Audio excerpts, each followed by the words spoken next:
Salut à tous, on se retrouve pour une vidéo avant-match concernant la rencontre Barça-Real Madrid qui va se dérouler donc pour la demi-finale de la Supercoupe d'Espagne. Donc bien évidemment, c'est un match à très fort enjeu. Comme vous le savez, d'habitude je fais pas trop de vidéos avant-match ces derniers temps parce qu'il y a tellement d'absents côté Barça. On parle de 17, 18 absents par match que ça donne même pas envie d'en parler.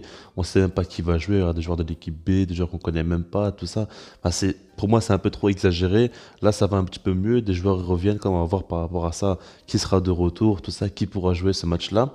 Mais voilà, on va commencer donc par parler de l'enjeu. Comme vous le savez, là, c'est une coupe, donc c'est assez important pour le Barça de gagner, hein. Si jamais on peut gagner un trophée, ça nous ferait quand même beaucoup, beaucoup de bien. Au niveau de la confiance, on va en gagner énormément. Et puis pour le coach, ça reste quand même une très bonne chose, hein, si jamais il arrive à gagner la demi-finale, puis la finale, parce qu'il joue sur 2 matchs. Mais en dehors de ça, c'est un classico. Et dans tous les cas, un classico, on le joue que pour le gagner. Et quand on sait que ça fait 2 ans qu'on n'a plus gagné le classico, bah, ce serait vraiment une très, très, très bonne chose qu'on puisse gagner celui-ci qui est très important. Donc voilà. Maintenant, on va essayer de voir un petit peu qu'est-ce que le Barça devra faire pour gagner ce match-là. En tout cas, pour mettre le plus de chances possible de leur côté. Le premier point, c'est l'aspect mental. Comme vous le savez, mentalement, cette équipe du Barça, elle est quand même très très faible, surtout au niveau des cadres, hein. C'est assez paradoxal, mais bon, c'est comme ça. Et par rapport à ce point-là, pour moi, c'est ultra important, bien évidemment, que le Barça arrive dans ce match-là en se disant qu'on n'a rien à perdre. On a déjà perdu quand même beaucoup de matchs. On a déjà eu pas mal d'humiliations ces dernières années. Là, maintenant, on arrive dans un gros match pour prouver qu'on est encore le Barça, pour prouver qu'on est sur la bonne voie, pour relancer clairement le club.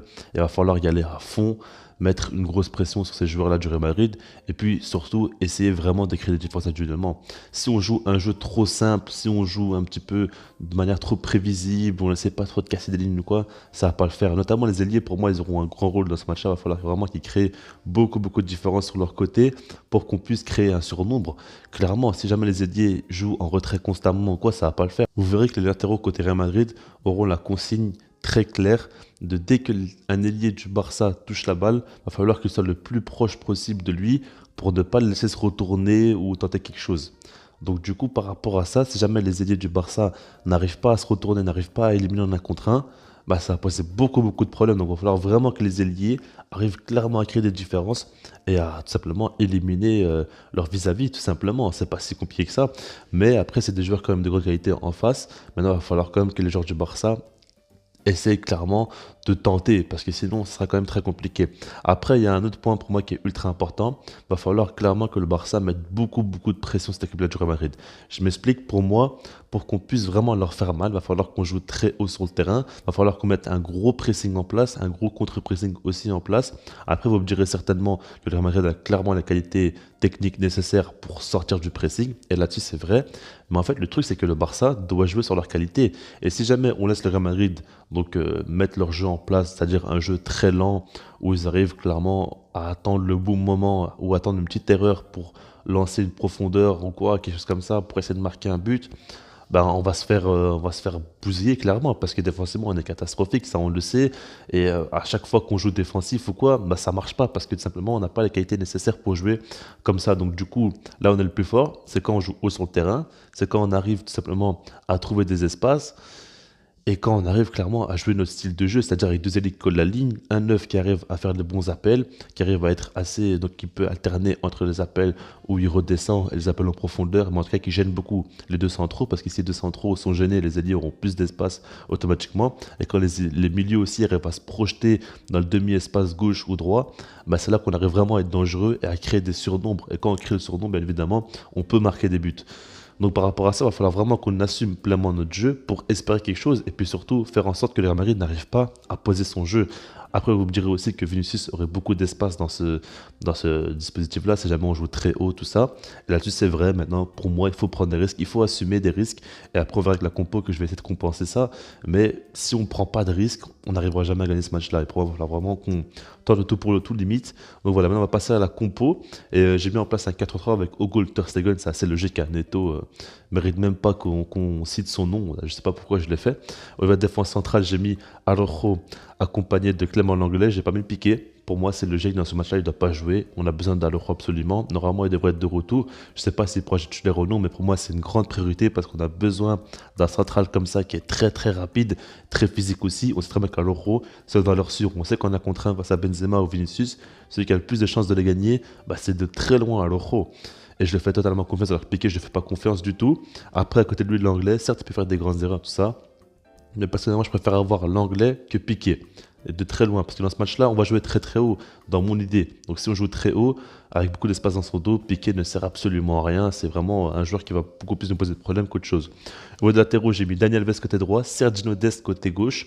Je vais m'expliquer. Daniel Alves, ça fait 2 matchs de suite qu'il joue, ça fait 2 passes dès qu'il fait, et ça fait 2 fois que dans le jeu, il montre clairement que, ok, il n'est pas ultra rapide, tout ça, mais il a une intelligence de jeu, un placement, une qualité d'interception aussi. Il y a beaucoup de fois où il anticipe le jeu de l'équipe adverse, qu'il nous faut quand même beaucoup de bien. En plus de ça, des fois, il remplace beaucoup Dembélé, il arrive à lui donner des consignes qui aident beaucoup Dembélé. Donc du coup, c'est très utile. Daniel Alves, vraiment, pour moi, c'est un leader. Et dans ce genre de match-là, on a besoin d'un vrai leader. Parce que Piqué, Busquets, tout ça, c'est pas vraiment des vrais leaders. Daniel Alves, lui, c'en est un. Et en plus de ça, côté droit, vous voulez qu'on mette qui? Il y a qui de mieux que Daniel Alves actuellement au Barça? Mingueza, Sergio Roberto, je ne sais même pas s'il est disponible. Voilà, des joueurs comme ça, bien évidemment, qui vont être catastrophiques. Mingueza, on l'a déjà vu face à Vinicius, ça a été une catastrophe. Côté gauche, j'ai mis Sergio Dest pour éviter de mettre Jordi Alba. Pour moi, il va falloir envoyer un message très fort à Jordi Alba, lui montrer qu'il va falloir qu'il hausse son niveau. Et je fais beaucoup plus confiance aujourd'hui à Sergio Dest qui revient de blessure que Jordi Alba qui devrait être à 100% ou proche.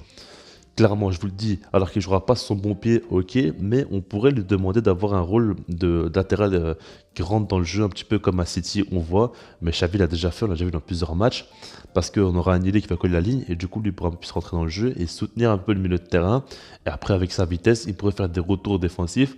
Pour moi, Dest pourrait avoir un beau rôle dans ce match-là, et pourrait vraiment se relancer. Au milieu de terrain, j'ai mis en 6 Frenkie de Jong, et j'ai pas mis Busquets, il sera sur le banc Busquets. Pour moi, on a besoin de quand même beaucoup d'intensité, je vous l'ai dit. Et avec Busquets, bah, ça va être très compliqué. En plus, là, si on joue haut sur le terrain, les retours défensifs de Busquets, je ne sais même pas d'imaginer ce que ça peut donner.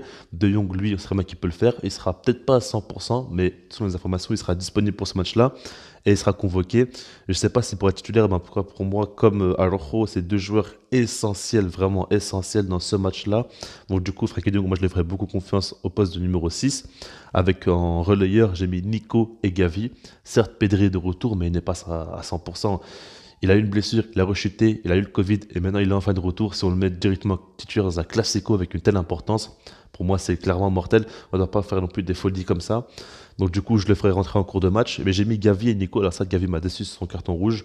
Maintenant il n'est pas suspendu dans ce match-là, il sera suspendu en Liga. Et ce qu'il faut dire, c'est que vu que Pedri peut le faire jouer en tant que titulaire, pour moi je mettrais Gavi quand même, faut pas exagérer. Il a fait une erreur certes. Maintenant c'est vrai que c'est un joueur qui a beaucoup apporté dans ce match-là par rapport à son pressing, par rapport à son volume de jeu, par rapport à son agressivité. Là, il pourrait beaucoup nous servir. Après Nico, bah lui, il fait quand même des très belles choses. Il montre que balle au pied, il peut quand même gagner pas mal de mètres. C'est un joueur très physique qui a beaucoup d'intensité aussi, beaucoup d'endurance, volume de jeu. Donc pour moi, il pourrait vraiment être très important dans ce match-là. Au niveau des ailiers, j'ai mis côté droit Dembélé, côté gauche Abdé. J'ai pas mis Ansu Fati. C'est un peu comme Pedri, quoi. Il revient d'une grosse blessure. Va falloir être assez patient avec lui. S'il peut rentrer en cours de match, ce serait déjà une très bonne chose. Abdé, franchement, il m'a un petit peu déçu dans son entrée. J'espère vraiment qu'il aura des consignes très claires, comme quoi il a vraiment créé la différence. Parce qu'Abdé, lui, en un contrat, il est très bon. Alors Dembélé, des fois, il y a des matchs où il arrive à créer la différence, des fois non. Abdé, on sait très bien qu'il peut clairement bien éliminer en un contre un. Donc si jamais on lui donne la consigne de vraiment tout faire pour créer des différences de son côté, bah, j'espère qu'il le fera tout simplement, hein. Parce qu'Abdé, c'est un joueur, quand il est dans un bon jour ou quoi, il peut vraiment faire des folies. Après Dembélé côté droit, bah, il y a pas beaucoup de choix, hein, même s'il m'a un petit peu déçu au dernier match. Après, je pense que si jamais dans un bon jour, il peut faire quand même de très belles choses. Donc on espère qu'il le sera, même si c'est très rare, ça arrive 2 3 fois par an. En neuf, j'ai mis Ferran Torres, donc pour son premier match au Barça, un classico. Je sais même pas vraiment s'il a 100%. Non, je sais très bien qu'il s'entraîne un petit peu comme un fou. Il montre beaucoup de vidéos sur Twitter, sur les réseaux, tout ça. Et j'espère vraiment qu'il pourra jouer ce match-là parce que Memphis Depay et Luc de Jong, bah, c'est pas possible, hein, parce que par rapport à Memphis Depay, on voit qu'il n'est pas à 100%. Il a fait un match catastrophique la dernière fois quand il est monté en jeu. Et puis Luc de Jong, c'est pour moi surtout une question de profil. Le profil de Luc de Jong ne collerait pas à ce match-là. Ferran Torres, un joueur beaucoup plus mobile, pourrait beaucoup nous apporter. On sait très bien qu'il a une bonne qualité de sa finition aussi. On a besoin de joueurs comme ça. Et Ferran Torres, il est vraiment essentiel pour moi. Alors, de Jong et Ferran Torres, je ne sais pas s'ils sont à 100%, mais pour moi, ils sont essentiels dans ce match-là. Donc voilà, la compo elle donne ça, 4-3-3, assez équilibré, on va dire. Pour moi, je trouve que ça reste quand même assez cohérent. Et je trouve que cette équipe-là pourrait quand même faire beaucoup de mal au Real Madrid. Maintenant, le problème, c'est qu'on sait très bien, vous autant que moi, que Xavi ne va pas mettre ça en place. Il y aura certainement Piqué, certainement Busquets, certainement Jordi Alba. Donc avec ces joueurs-là, je pense pas qu'on puisse faire grand-chose, mais peut-être que Pedri sera titulaire, on sait jamais, hein. Franchement, Pedri ou Ansu Fati, c'est pas impossible, je pense, par rapport à l'enjeu du match. Donc on verra bien, mais en tout cas, pour moi, cette compo-là me paraît quand même très très cohérente. Maintenant, par rapport à un pronostic, je vous cache pas que moi, je vois clairement le Real Madrid gagner. On va pas non plus commencer à rêver ou quoi. C'est un petit peu logique, hein. On sait très bien que le Barça a beaucoup, beaucoup d'absents, beaucoup de joueurs qui reviennent de blessures, donc beaucoup de joueurs qui ne seront pas à 100%, beaucoup de joueurs qui n'auront pas un peu le rythme dans leurs jambes. Donc c'est quand même très compliqué, quoi. Comment voulez-vous qu'on gagne face à Real Madrid qui est dans une grande, grande forme, qui enchaîne pas mal de victoires, qui ont des joueurs en top confiance, qui marquent beaucoup de buts, tout ça. Enfin, ça va être compliqué. On le sait très bien, ça va être très compliqué. Et pour moi, on n'est pas encore prêt pour ce type de match-là. Ça arrive un peu trop tôt. Encore, si on avait Ansu Fati à 100%, déjà, j'aurais été beaucoup plus confiant. Mais là, c'est pas possible comme ça. Il y a trop de joueurs. Dites-vous qu'Ansu Fati, Pedri, Memphis Depay, enfin, il y a plein, plein de joueurs comme ça qui ne sont pas à 100% et qui auraient pu beaucoup, beaucoup apporter. Donc voilà, donc votre avis par rapport à ce match-là, est-ce que vous croyez ou non une victoire du Barça? Moi je veux dire peace.